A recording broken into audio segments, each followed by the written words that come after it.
Gold, trusted gold buyers. మీరు తాకట్టు పెట్టిన బంగారాన్ని విడిపించి ఈ రోజు ఉన్న మార్కెట్ ధరకు కొనబడను. మా ప్రతి సక్సెస్కి అంటే మనం సాధించే ప్రతి విజయం కూడా మన నుంచి ఏదో ఒకటి కోరుకుంటుంది.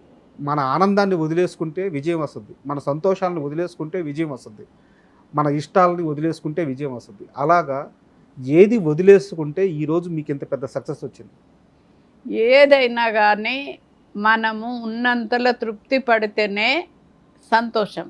ఉన్న దాంట్లో తృప్తి పడాలి. ఇంకేదో లక్షలు సంపాదించకపోతే మేము షాప్ పెడితే ఇన్ని రాకపాయే అన్న బాధపడేది లేదు. ఇవాళ ఆర్డర్ లేకున్నా కానీ బాధపడేది లేదు. ₹1,00,000 ఆర్డర్ వస్తే ఎక్కువ వచ్చిందని సంతోషం. కానీ రాని రోజు బాధపడేది లేదు. అన్నీ ఒక రోజులు ఉండయి కదా, అట్లా సంతోషంతో ఉండు. లేదు అని బాధపడేది లేదు. నష్టం వచ్చినా భరించే శక్తి ఉండాలి, కష్టం వచ్చినా భరించే శక్తి ఉన్నది. బాధపడేది లేదు. మన దగ్గర ₹10 లేకున్నా ఇవాళ లేవు అని అనుకోలేవు. దగ్గర తీసుకొచ్చి నడిపించుకున్నాం కానీ లేదని బాధపడలేదు. మా సకినాల సావిత్రమ్మ అనగానే ఆ సకినాలు మీ దగ్గర మాత్రమే స్పెషల్గా ఉంటాయి. అది మీ బిజినెస్ సీక్రెట్. నిజానికి ఈ ప్రపంచంలో ఎవ్వరూ కూడా తమ బిజినెస్ సీక్రెట్ బయటికి చెప్పరు, బయటికి పోనివ్వరు. మీ దగ్గరికి ఎవరైనా ఒక మహిళ వచ్చి అమ్మ పని నేర్చుకుంటాను అంటే ఆమెని మీ సంస్థలో పెట్టుకొని పని నేర్పించి బయటికి వెళ్ళి బిజినెస్ చేసుకోపోమ్మా అని కూడా చెప్తారట శక్తి ఉంటే. అట్లా చెప్తాం.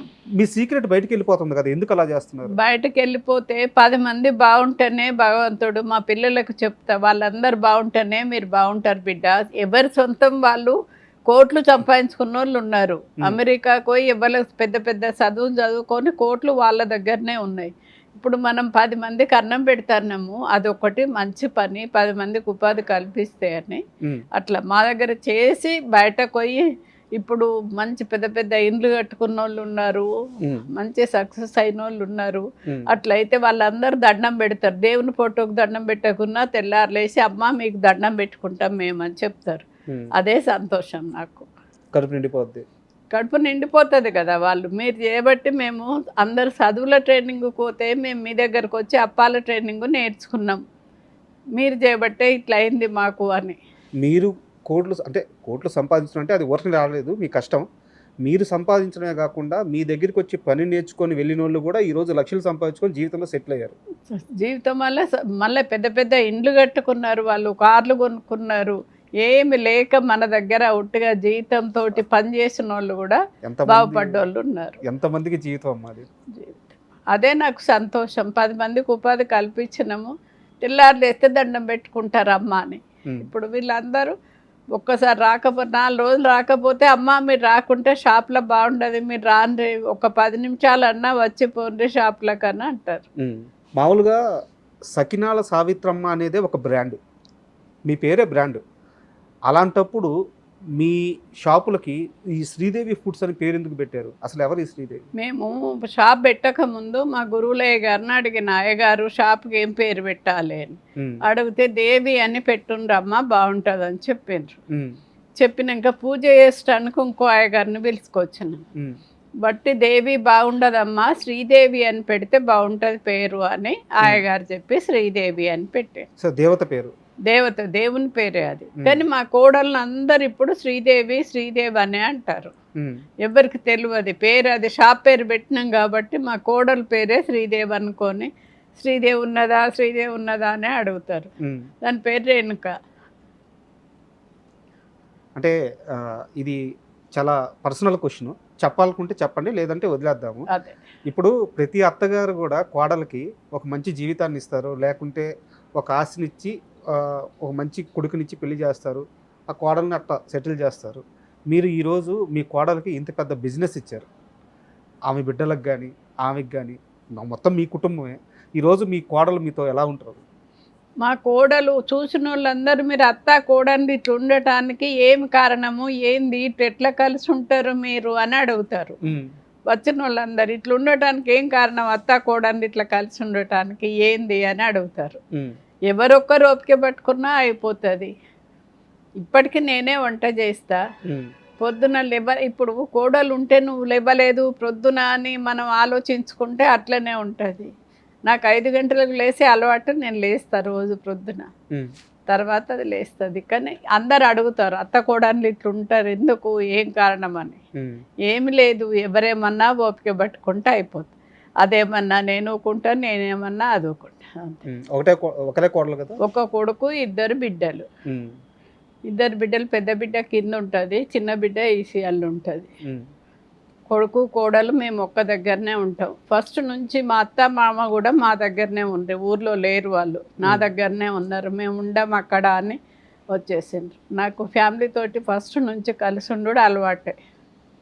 నేను అంటే వేరే వార్తల్లోనో పేపర్లు ఎక్కడో చూశాను, ఎవరో ఒకరు ఒక కుటుంబం సంక్రాంతి టైంలో మీకు ఆరోగ్యం బాగలేదు, హాస్పిటల్లో ఉన్నారు. అవును. సావిత్రమ్మ లేకుండా, సావిత్రమ్మ సకినాలు లేకుండా ఇదేవి సంక్రాంతి అని చెప్పి వాళ్ళు సంక్రాంతి కూడా చేసుకోలేదంట. ఎప్పుడు జరిగింది ఇది? తెలియదు మరి, ఎప్పుడు జరిగిందో నాకు తెలియదు. మీ దాకా వచ్చిందా ఇది? నా దాకా వచ్చింది కానీ నాకు తెలియదు ఎప్పుడు అని, ఎన్ని ఏళ్ళని ఏం తెలియదు. ఏ టైంలో మీకు బాగా లేకుండా వచ్చింది? నాకు చాలా రోజుల కింద ఆరోగ్యం మంచిగా లేదు, ఇప్పుడు కాదు. సకినాలు మొదలు పెట్టక ముందే మంచిగా లేదు, సకినాలు మొదలు పెట్టినాక మంచిగానే ఉన్నా. హాస్పిటల్ ఎప్పుడు జాయిన్ కాలే. ఇందాక మనం మాట్లాడుకుంటున్నప్పుడు డబ్బులు కాదు, ఇక్కడ ఎంతమంది ప్రేమ వస్తుంది, నాకు ఇది ఆనందం అని చెప్పి ఒక మాట అన్నారు. మీ వంటలు తెలంగాణలో చాలామంది తల్లులు వాళ్ళ బిడ్డలు పెళ్లి చేసిన తర్వాత ఆ సారిలో పెట్టి పంపిస్తారట. మీ సకినాలు అవి వాటికే ఫేమస్ అంట, మీ పిండి వంటలు కానీ అన్నీ.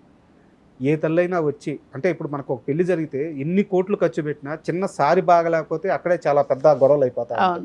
మీ దగ్గరికి వచ్చి సావిత్రమ్మ మీ వంటలు మా బిడ్డ సారిలో పెట్టుకున్నాము, అవతల వాళ్ళు చాలా బాగా రిసీవ్ చేసుకున్నారు, తృప్తిగా ఉంది, ఇలాంటిది మీకు ఎవరన్నా చెప్పినప్పుడు అలాంటి సంఘటన ఏమైనా ఉంటే షేర్ చేస్తాం? అటువంటి వాళ్ళకు మేము ఇంకా మంచిగా చేసిస్తాం. ఎందుకంటే మంచి పేరు రావాలి మనకు, వాళ్ళకు కూడా చేసినందుకు మంచి పేరు, మంచిగా పెట్టిండ్రు అన్నది ఉండాలి అని సారేలో మంచిగా చేసిస్తాం. ఎక్కడికన్నా ఇప్పుడు ఎవరన్నా లేని వాళ్ళు ఉంటే కూడా వాళ్ళకు కూడా పెళ్లి సారే చేసిస్తాం. మనం 50,000 ఇస్తే ఉండయి కానీ సారే చేసిస్తే పలానోళ్ళు చేసిండ్రు బాగున్నాయి అంటారు అని అట్లా చేసిస్తా. ఎవరికన్నా పిల్లలకు ఫ్రీగా చేసిస్తాను, ఫ్రీగా చేసిస్తా. ఎక్కడికి పోయినా 1-2 కిలోలు అప్పాలు పట్టుకుపోతాను నేను, ఎక్కడికైనా కానీ పోతే. వాళ్ళు ఇప్పుడు అందరూ మా బంధువులు ఎవరన్నా వచ్చి అప్పాలు కొనుక్కుంటారు కదా, వాళ్ళు కొనుక్కున్నవి కాక మన షాప్లో ఏమన్నా కొద్దిగా ఫ్రీగా తీసిస్తా. సర్వపిండిలో, పల్లి లడ్డూలో ఏవో వాళ్ళు కొనుక్కొని కొన్ని ఇస్తా వాళ్ళకు, అట్లా. అది సంతోషం. నేను కిందకు వచ్చినప్పుడు చూశాను, కింద మీ ఫ్యాక్టరీలో, ఈ ఫ్యాక్టరీలో నూనె డబ్బాలు చాలా ఉన్నాయి, కిందంతా నూనె డబ్బాలు ఉన్నాయి, వస్తున్నాయి, లోడ్ చేస్తున్నారు, వెళ్తున్నాయి. నూనె ఏ రోజు ఆ రోజేనా? ఏ కడాయి దానికే పెడతాం మేము. సకినాలకు సకినాలే, అరిసెలకు అరిసెలే, లడ్డుకు లడ్డే, కర్రీలకు కర్రీలే, అన్ని దేని కడాయి దానికే పెట్టి ఆయిల్ సాయంత్రం తీసేస్తాం. అది కాలిన ఆయిల్ తీసేసి తెల్లవారు ఆ కడాయిలు తోమి మళ్ళీ ఫ్రెష్ ఆయిల్ పోసి పెడతాము. పెడితే ఏంటంటే అది ఫ్రెష్ ఆయిల్లో కాలిస్తే అప్పాలు టేస్ట్గా ఉంటాయి. ఆయిల్ మళ్ళీ అమ్మేస్తాం మేము, కాలిన ఆయిల్ తీసి మళ్ళీ బయట సగం రేటుకి అమ్మేస్తాం. అంటే మరోలా అనుకోవద్దు, నాకు డౌట్ ఉండి అడుగుతున్నాను. అలా ఎక్కువ ఏం మిగలదు కదా అలా ఆయిల్ ఒక్క రోజుకే చేస్తే? ఆ రోజు ఒక్క రోజుకైనా అలా 100 కిలోల దాకా కాలుస్తాం కదా, 50 కిలోలు 20 కిలోలు కాలుస్తాం కదా. అది మళ్ళీ తెల్లవారు కాలుస్తే చిక్కగా అయ్యి అప్పాలకు పట్టుకుంటుంది. వాళ్ళు డబ్బులు పెట్టి కొనుక్కపోయిన వాళ్ళు టేస్ట్ ఉంటేనే కదా తినేది, మళ్ళీ వచ్చేది. టేస్ట్గా లేకుంటే మళ్ళీ రారు కదా. ఇన్ని సంవత్సరాల బిజినెస్ ఏంటంటే మేము అన్నీ మంచి క్వాలిటీ వాడతాము. నువ్వులు నిజామాబాద్ నుంచి తెప్పిస్తాము, ఎప్పుడు ఒక్కరి దగ్గర నుంచే. పల్లీలు బేగం బజార్ నుంచి ఒకటే షాప్, ఆయనే పంపిస్తాడు. మంచి ఆయిల్ కూడా ఒక షాప్ దగ్గర నుంచి. ఏవైనా మంచి క్వాలిటీ వాడతాం మేము. లాభం ఎక్కువ ఉండు తక్కువ ఉండడని కాదు, మంచిది వాడితే ఆరోగ్యానికి మంచిది. వాళ్ళు ఇన్నేళ్ళ బట్టి కొనుక్కపోతుండ్రు, ఇంత బిజినెస్ నడుస్తుందంటే. మాకు పండుగలప్పుడు చాలా ఉంటాయి. ఇప్పుడు సంక్రాంతికి లైను సకినాలు అందరినీ అందాయి, ఎన్ని కింటలు చేసినా అందాయి. అందరు ఒకేసారి మీ షాప్ ఉన్నదనే మేము చేసుకోలేదు, మాకెందుకు అందిస్తలేరని ఒక్కొక్కరు ఒళ్ళు పెట్టిపోతారు. ఎట్లా అని సంక్రాంతి ఆ 3-4 రోజుల్లోనే 3-4 రోజుల్లోనే బాగా కష్టం అవుతుంది, అందియలేము. 20 మంది ఉన్నా కానీ మా మన్మడు వచ్చి అందరికీ పేర్లు రాసి ఇచ్చి లైన్గా జోకిస్తాడు. లొల్లి అవుతుందని. ఆ 3-4 రోజుల్లో ఇంచుమించు 30 నుంచి 50 లక్షల బిజినెస్ జరగద్దంటే అవుతుంది కావచ్చు, ఎంత అవుతుందో నేను అడగను, మా పిల్లల్ని అడగను నేను. ఇదంతా సావిత్రమ్మ ఆలోచన, సావిత్రమ్మ కష్టం. అట్లా అడగకపోతేనే ఇట్లా నడుస్తుంది. ప్రతిదీ వాళ్ళని అడిగితే ఇప్పటి వరకు ఈ బిజినెస్ ఇట్లుండేది కాదు. నేను ఎవరిని ఎంత వచ్చింది ఏంది, నేనే పెట్టిన షాపు, నాకు ఇన్ని లక్షలు ఉండాలి, నా దగ్గర ఇన్ని ఉండాలి, నా కోరిక లేదు నాకు. ఇంతమంది ఉన్నారు, ఇదే సంతోషం నడుస్తూ ఉంటే ఎక్కడికి పోయినా కానీ మీలాంటి వాళ్ళు ఉంటే మంచిగా, మీలాంటి వాళ్ళు ఉంటే మంచిగా ఇంతమందికి ఉపాధి కల్పిస్తానని అంటే అదే సంతోషం నాకు. వచ్చే రాబడి ఎంత, దాన్ని మీరు లెక్కేయడం కానీ లేకుంటే మీరు తీసుకొని వాళ్ళకి ఇవ్వడం కానీ ఏం జరగదు? ఏం లేదు, నేనేం తీసుకోను, ఏం చేయను. అంతా బిడ్డలు బాగుంటే చాలు. నాకు ఇంకో షాప్ అపీస్పేటలు ఉన్నది, ఎంత డబ్బు వచ్చినా అది నేనే, వాళ్ళకు 15 మంది వర్కర్స్ ఉన్నారు, వాళ్ళే చూసుకుంటారు, మిగిలిన డబ్బు వాళ్ళే ఇస్తారు. అది దానం ధర్మము, ఎవరన్నా ఎటన్నా యాత్రలకు పోయినా ఎటు పోయినా, పిల్లల బర్త్డేలైనా మ్యారేజ్ డేలైనా అవి ఇస్తాను పైసలు. కానీ ఈ షాప్లోకి వెళ్ళి వాళ్ళని ఏం ఒక్క రూపాయి లెక్క అడగా నేను తీసుకోను. డబ్బు మీద ఆశ లేదు, డబ్బు మీద ఆశ లేదు నాకు. 10 మంది ప్రేమగా చూసుడే నాకు సంతోషం. ఇంతమంది ఎక్కడికి పోయినా కానీ మీలాంటి వాళ్ళు ఉండాలి ఉండాలి అని అంటారు, అదే సంతోషం. మీ ఉద్యోగుల్లో ఇందాక మీరు మీ డ్రైవర్ గురించి చెప్పాడు, అలాగే మీ ఉద్యోగుల్లో ఇన్ని సంవత్సరాల నుంచి మీ చుట్టూ ఉన్న వాళ్ళలో ఎవరిదైనా ఒక సక్సెస్ స్టోరీ చెప్పమంటే ఎవరిది చెప్పాలి? అంటే కొత్త చేతులతో మీ దగ్గరికి వచ్చి ఈరోజు ఒక ఇల్లు కట్టుకోను, ఒక బిడ్డకు పెళ్లి చేసుకోను, అలాంటి మనిషి ఎవరుంటే ఒక వ్యక్తి గురించి చెప్పండి. గోపాలపురం నుంచి వచ్చారు ఒకరు, ఇద్దరు భార్య భర్తలు. ఓకే. వాళ్ళిద్దరూ ఎక్కడికి వారి భర్త వాళ్ళ అత్తగారింటి కూడా ఒక రోజు పోకపోదురట. అటువంటిది మా దగ్గర వచ్చి ఇద్దరు భార్య భర్తలు 2 సంవత్సరాలు ఉన్నారు.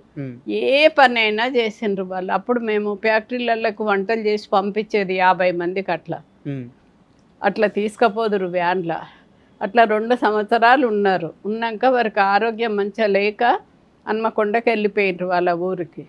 వెళ్ళిపోయి తను అక్కడ పెట్టుకున్నది షాపు. భర్త చనిపోయిండ్రు, ఆరోగ్యం మంచిగా లేక చనిపోయినరు. ఆమె పెట్టుకున్నది షాపు. పెట్టుకొని మాకంటే మంచి టేస్ట్గా చేసుకుంటా చేసింది ఆమె.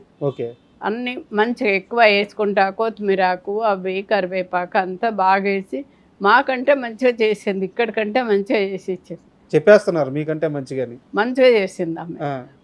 చేసింది ఆమె, మంచి సక్సెస్ అయింది.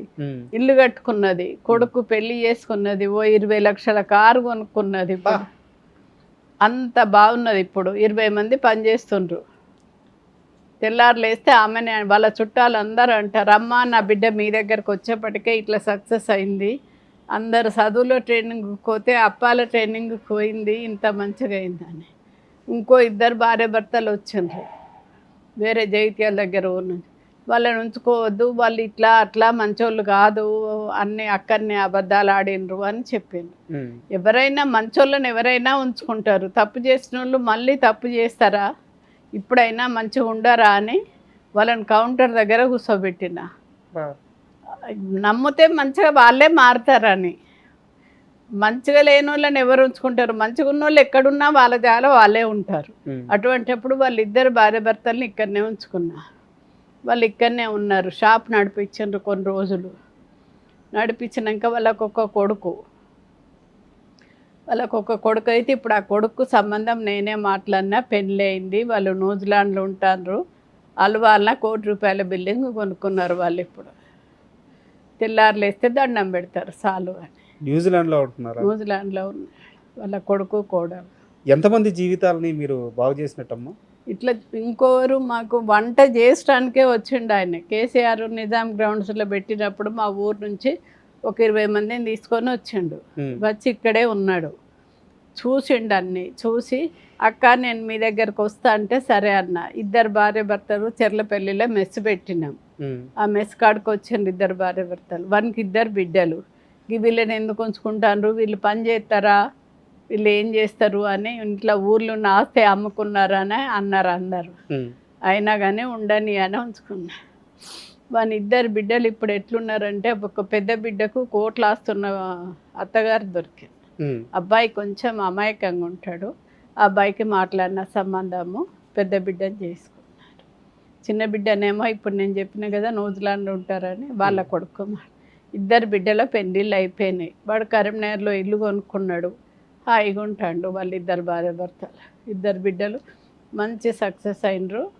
కోట్ల ఆస్తి మాకంటే డబ్బులు ఉన్న వాళ్ళకు పడ్డది బిడ్డ. మీరు చెప్తుంటే మీరు మీ కోడలను, మీ కొడుకును, మీ మనవడిను, మీ మనవరాలను వీళ్ళని కోటీశ్వర్లు చేయలేదు. వాళ్ళని మాత్రమే కాదు, మీ చుట్టూ ఎవరైతే నమ్మకంగా ఉన్నారో, మిమ్మల్ని నమ్ముకొని ఎవరైతే ఉన్నారో ఈరోజు వాళ్ళందరూ కోటీశ్వర్లు అయి ఉన్నారు.